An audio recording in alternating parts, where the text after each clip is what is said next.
Hi guys, it's Chris from the Ultimate Recycler. Welcome back to the emergency storage shed for another episode of the clean out of the emergency storage shed. One item per week every week. We are at episode 130. Can you believe that? Let's go and have a look what we've got to do today. We should be able to empty another shelf and get closer to moving that shelf unit right out of here and making some more room. And here's the shelf unit in the middle. It's just about ready to go. We've cleaned off the top, the next shelf down, and the bottom shelf. In the middle there we'll tackle the boombox, some sort of vintage boombox, maybe 1990s era one, and I think that's a little parts drawer there. Then all we have to go is a vintage CRT monitor and a little plastic box with, I don't know, maybe computer parts. I haven't looked in it. And then we'll be able to move that shelf unit right out of the road, and I'm pretty excited then to get into this stack of mystery boxes behind us. So I'm making pretty good progress. But for today, let's get that boombox and that little parts drawer in on the bench, and we'll have a look what's in it and what we're going to do with it. So it is some vintage parts drawers. I remember where these came from, and I'll tell you a bit of a story about that in a minute. But we'll have a look in and see what's in each of the drawers. Probably be keeping this lot. But I'll go and get the boombox first. And here we go. Isn't this how you're supposed to carry a boombox? So you get both left and right channels straight in the right ear. That's a good one, actually. It's better than I thought it was going to be. It's a digital, what brand is it? Hitachi. All right. Well, twin cassette deck. It's even got a graphic equalizer. So we'll have a good look at that. We'll test it out. Hopefully it goes and we can clean it up and maybe get something quite saleable. Although I may have mentioned in a recent video that I'm starting to collect boomboxes, in which case, do I sell it? Even if I fix it? I'll get back to you. So let's go through these little parts drawers, and I'll tell you where they came from. I was at the shop one day many years ago. There's some nice brass hardware in that one. All brass nuts and bolts and screws and spacers. And a guy pulled up out the shop in an old station wagon with a trailer behind it. And the trailer had a big tarp over it, had a wire crate around it and a tarp. More brass hardware, lots of fine machine screw stuff. And anyway, he said, do you buy things? He said, I have in the car an old rocking chair. And I think he had something else, I can't remember what. But I said, yeah, and I went out there, and as I walked past the trailer towards the car, what have we got there? Just some clamps, some huge ball bearings. Actually, yeah, they're massive. As I walked to the car to have a look at the rocking chair, I couldn't help myself. I lifted the side of the tarp and said, what's in the trailer? And I spotted stuff like this and old valve radios and, oh, there was so much stuff. There was coils of cords, more brass. This is mostly brass, isn't it? Countersunk machine screws. And there was so much really cool stuff, I couldn't see any rubbish. And he said, oh, we're just taking that to the tip. It's the last load that we're cleaning out of my old dad's shed. His dad passed away, and they were cleaning out the shed to sell the property. And this was the last load. Lots of fuses. And I said, mate, look, they're going to charge you to take it to the tip. Take it down the back lane of my shop. Just empty it straight onto the ground, make a big pile, and I'll take it all to save you a trip to the tip. Lots of Allen keys, I've got plenty of those. And he did that. And I don't even remember if I bought the rocking chair, but I got so much old valve radio stuff. There was lots of parts drawers like this. This all came from this place. He obviously didn't just dump this on the ground. He unloaded it. Lots of boxes of valves and even some nice Bakelite radios complete. And I could not believe that he was going to take it all to the rubbish tip. And I've still got most of it stashed here somewhere in various spots like this set of drawers. More brass hardware. This is mostly brass. So the very next chance I got, because our rubbish tip is only open a few half days a week, I raced out there to see if any of the first 3 loads were out there. Look at those. Don't know if I ever used them, but they're all brass. And alas, the big hopper they tip things is, because it's a transfer station, it had been emptied and everything else in those first 3 loads has gone. So I don't know what was in those loads, but I was wrapped to at least save 1 load. That's some little nylon bolts, plastic nuts and bolts, fibre washers, spacers. So yeah, I could not believe that they didn't even ask me. They were cleaning out a place. I would have loved to have cleaned the shed out myself. Wing nuts, just a whole heap of washers, long bolts. But yeah, I was pretty pleased with what I got. I went and sorted out the big pile down the lane the very next day, spent the whole day going through it all. Ended up with some pretty cool stuff. Tap washers. These are all brass too. I don't think I'll keep these ones. I'll probably just pull these apart for the brass. They've just got a big fibre washer on them. Some of them are riveted like that one is. Some of them have nuts on them. These have probably never been used, but you tend not to use these big brass ones in taps. Oh, that one's been used in taps anymore. Most of them are, that's a more modern one. So anyway, that's the story about where this came from, and a lot of other stuff that I probably have sold a fair bit over the years. I would have sold a few of the radios. Lots of washers.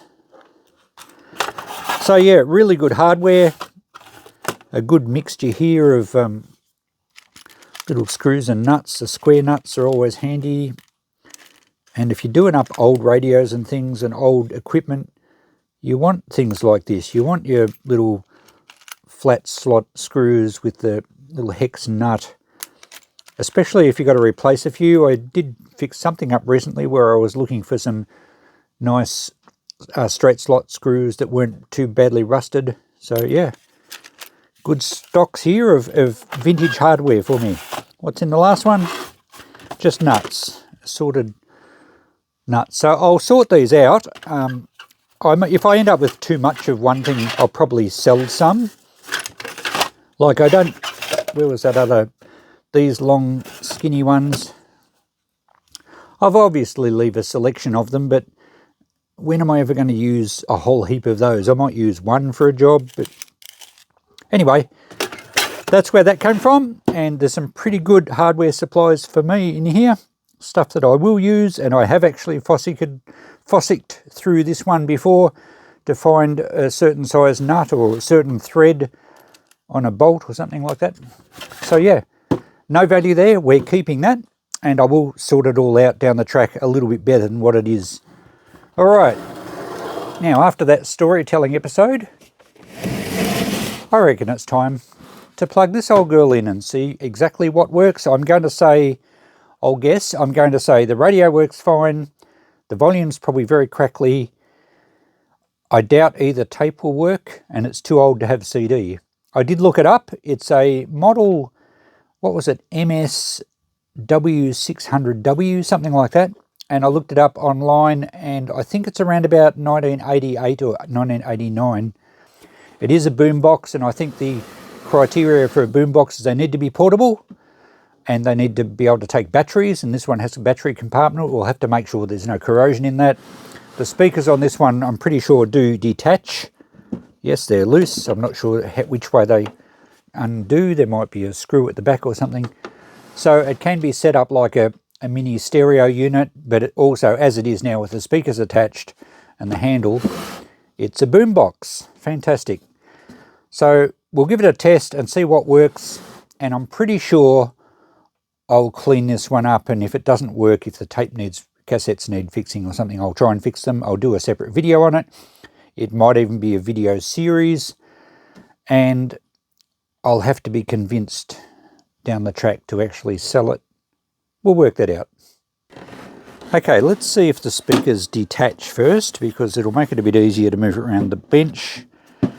Now, sometimes they lift up. I don't know if there's some sort of latch. Don't feel like they're going to lift up, but they are loose. Let's spin it round. Alright, there's a little slot there and slot here. Maybe there's some sort of latch you've got to press in somehow.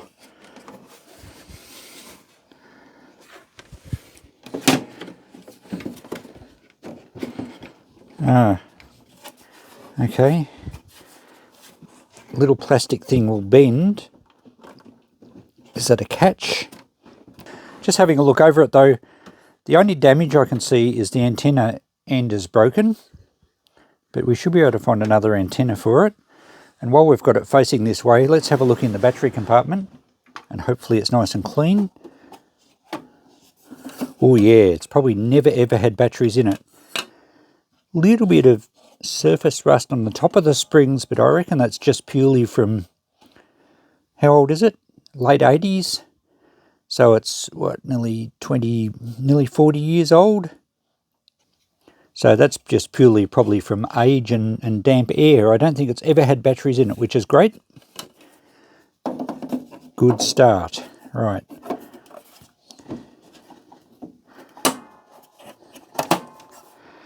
Now on the back here we have a mixing mic input socket, mixing level, CD line in. So CDs were starting to get around and line in, so you can use this basically as an amplifier.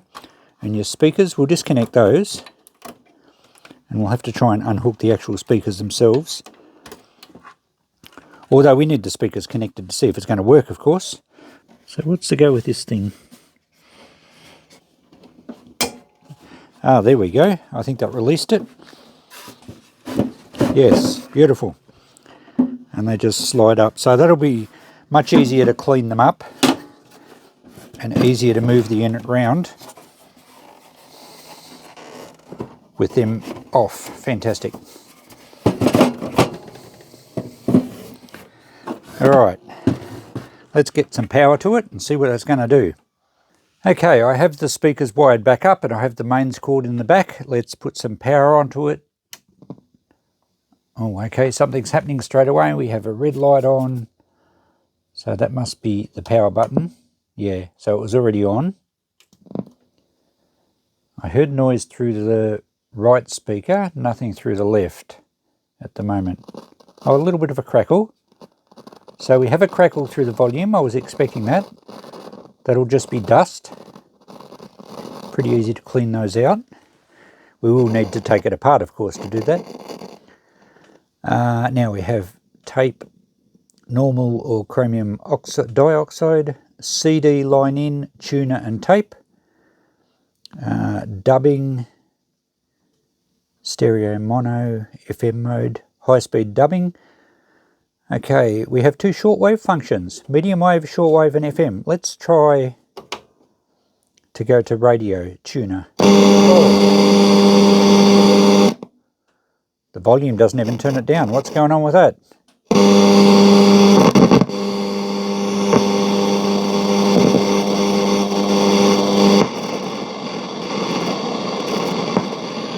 Alright, maybe just a very dirty volume control, but I can't even get it to go quiet.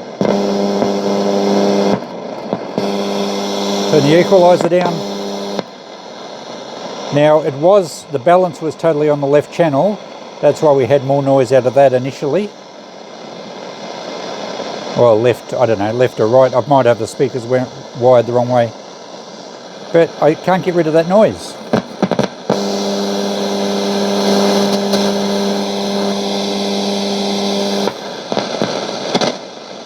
Alright, the volume certainly has some issues. Now we're on shortwave at the moment. Let's go to medium wave. That switch is dirty too, so I've got some serious cleaning up to do.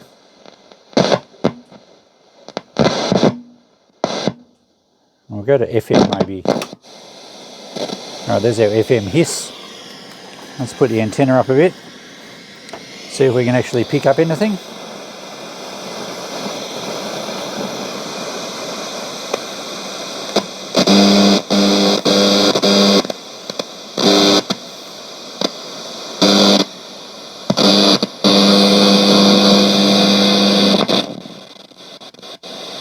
Alright, the radio's not working. It sounds like it's trying to work, but between this switch being very noisy, the volume being almost, there doesn't seem to be any control on it. I think there's just so much grime in there, or maybe it's faulty.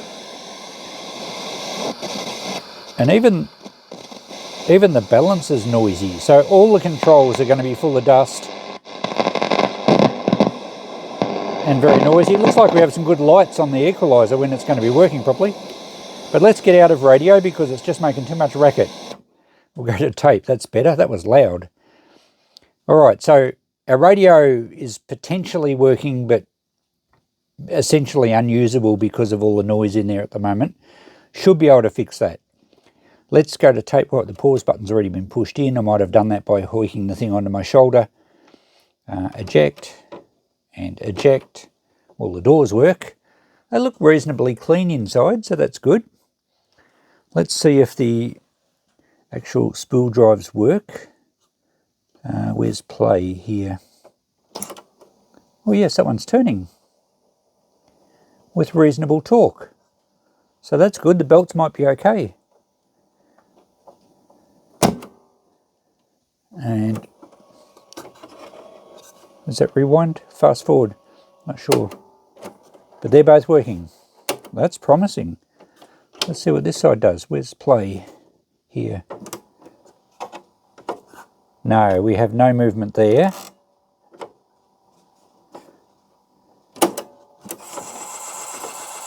I can hear it in the background, but no, the spool drives aren't working. And same with that one. So our belts are no good on that side. But this side seems to work. Let's see if it'll play a tape. Oh, this has an auto reverse function too. Let's try play. It works.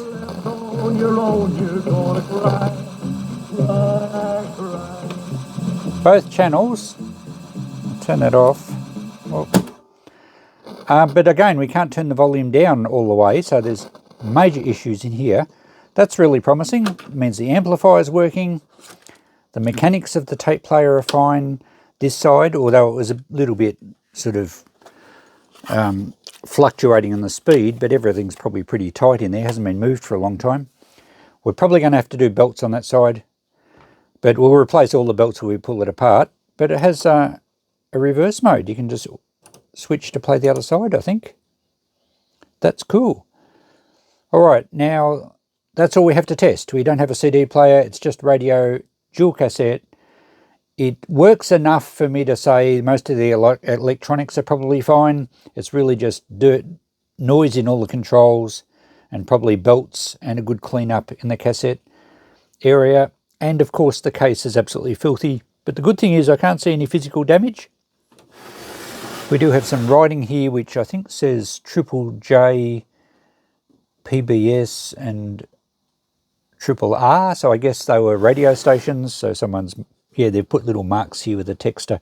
That should polish off okay. I think the actual unit will clean up very nicely. So look out, I guess, for an upcoming Hitachi Boombox restoration series. So guys, we'll finish this episode up now, and for better or worse, we've got nothing to add to the notepad this week because I'm keeping the little chest of drawers, and the Boombox, I'm not going to say it. I'm just going to fix it up. I'm not going to say if I'm keeping it. That's a taboo topic. So thanks for watching. We've got another shelf emptied. Importantly, let's get back onto what's important, emptying that storage shed. And if I do keep boomboxes, they won't be going in that storage shed. So there you go. It's not a negative thing keeping them. I'll put them in Christine's sewing room. I don't know, somewhere. We have only one shelf to go on that little shelf unit in the middle of the room. And that's the CRT monitor and that mystery plastic box of maybe computer parts. I'm not sure. We'll do that next week. Then we can move the shelf out. I think I might actually move it against the wall and we can get the old mangle parts out and maybe see if they're all there. But I want to, that shelf's going to be handy for putting projects like boom boxes that need repairing on, and car radios from last week's episode that I have to eBay. So I've got to keep that stuff somewhere to get, you know, keep myself organized while I try and catch up with all these things I'm dobbing myself in for doing. So that's what we'll do next week. We'll finish that shelf. We might move it against the wall, and we can then access that huge pile of mystery boxes. And I'm doing a lot of this, aren't I? Thanks for watching, guys. It's been a fun episode. I'm looking forward to doing that boombox. I'll try not to leave it too long. I might do a few little episodes every now and again, maybe just to make up a little mini series. Doesn't need to be long each time, and then I can squeeze them in with all these other things I'm doing. So thanks for watching. We'll catch you in the next episode, whatever that may be. Bye for now.